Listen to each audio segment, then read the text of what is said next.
Welcome back. Thanks for staying with us on Inside Story. Worth taking a look, I think, at the relative positions of Fatah and Hamas, the two of them pursuing two very different political and security approaches in dealing with the Israeli occupation. Fatah, well, it gained prominence soon after the Six-Day War in 1967. Hamas became more popular during the first Palestinian uprising in the late 1980s.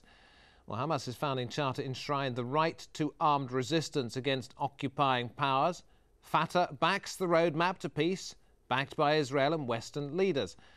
Hamas at the moment controls the Gaza Strip, which is now under siege from the Israeli army, and Hamas's control over the Strip is being shaken, no doubt about that. Hamas still refusing to recognise Israel, although in early 2005 their leaders expressed some willingness to stop their armed struggle against Israel if it withdrew to 1967 borders. Well, let's go straight to Dan Shuftan, a senior research fellow at the National Security Studies Centre in Haifa, talking to us from Tel Aviv. I go to you first of all because I saw you shaking your head there in disagreement of what I was saying. What's your view?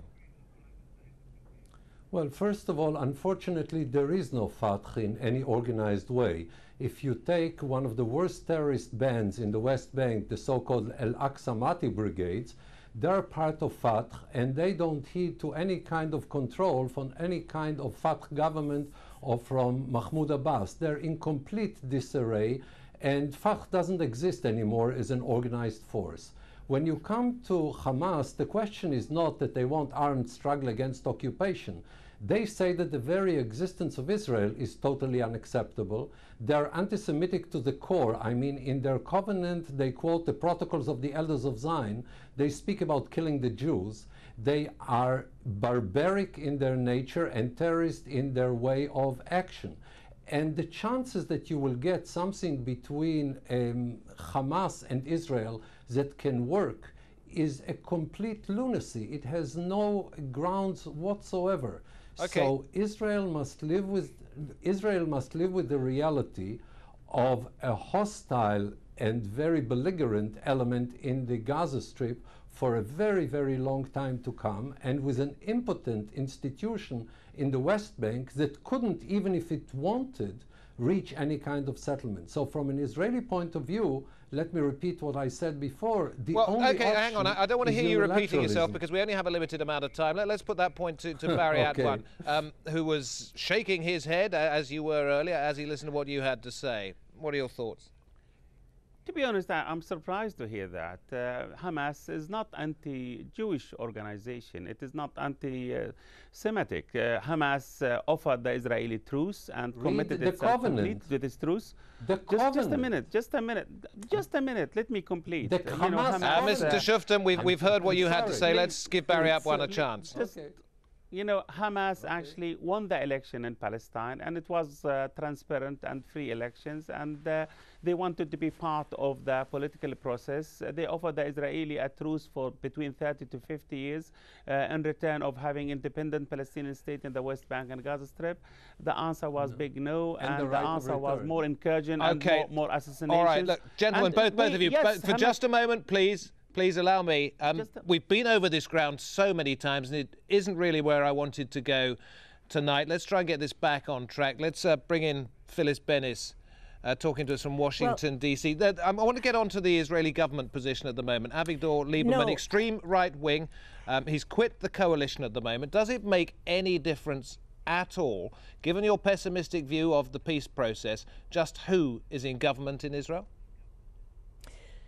It does make a difference on the level of rhetoric. It doesn't make a difference on the level of the fundamentals. I think that what's clear, we have two very weak players on both sides, both on the Palestinian political leadership side and the Israeli political leadership side.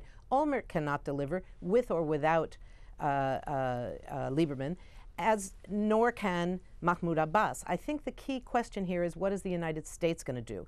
Despite the fact that Bush arrived in Israel saying, America cannot dictate what a Palestinian state should look like, he was lying. In 2004, he dictated what a Palestinian state could or could not look like in the letters he sent to then Prime Minister Ariel Sharon, where he made the two critical concessions that should be the basis of negotiations. One is, he said there will be no right of return. despite the fact that international law under Resolution 194 requires both the right to return and compensation. Now he's using the language of compensation, saying instead of return. Secondly, he said that Israel would be supported in the United States, by the United States, in annexing huge swaths of territory, the major settlement blocks that together with all the Jerusalem settlements, those in occupied Arab East Jerusalem, constitute more than 80% of the 420,000 Israeli settlers in Jerusalem and the West Bank. There are about 220,000 Israeli settlers who live on settlements in occupied East Jerusalem known as neighborhoods, not acknowledged as settlements, and about 240,000 Israeli settlers in the occupied West Bank. Okay, I'm going to have to stop you there because I want to go to Dan Shufton, not because he disagrees with what you said just then. That's pretty plain. I want to ask you, does it matter to you, or do you think to the peace process who's in charge in Israel? Of course, you have in Israel a mainstream government that supports enormous concessions, that once not only supported in the past the unilateral withdrawal from Gaza, but says that it wants to withdraw from about 93–94% of the West Bank, including one of the ministers at least speaking about repartitioning Jerusalem. Now, I think the image of Avigdor Lieberman as being far right is very twisted. Avigdor Lieberman wants to establish a Palestinian state alongside Israel. Yeah, he even says that a part of Israel should be annexed to the Palestinian state. But he also said that Arab Israeli legislators who discuss matters with the Palestinian Authority should be executed, and that's far right wing in my book. No, I'm sorry, Barry Atwan, do you need a new president? Does Mahmoud Abbas need to go and somebody stronger come in? To be honest, wouldn't make any difference as long as the Israelis are weakening any Palestinian president. They had Arafat, who was very strong, and he was the only one who is able to sell any peace deals to the Palestinian. It is very important, not only, to sign the peace deal, but also how to sell it to the Palestinian people. So the Israeli weakened every Palestinian leader, and now they are committing massacres in Gaza, as we can see. This definitely will play to the hands of the radicals. Hamas is now more consolidated. Even the moderate wing in Hamas completely sidelined now by these kind of incursions, assassination, war of attrition. So I believe it is at disarray. The problem is now the radicals will take over, and I wouldn't be surprised if Hamas actually turning to be, to go back to maybe to suicide bomber, continue this rocket launching, maybe also in the long run controlling the West Bank. So it is a very bleak picture. It is a very bleak picture, and it's been painted that way by all three of you. Thank you very much for joining us on Inside Story. I'm sorry we didn't ring in the new year with better news for our viewers, but thank you for watching from all of us on the team. Bye-bye.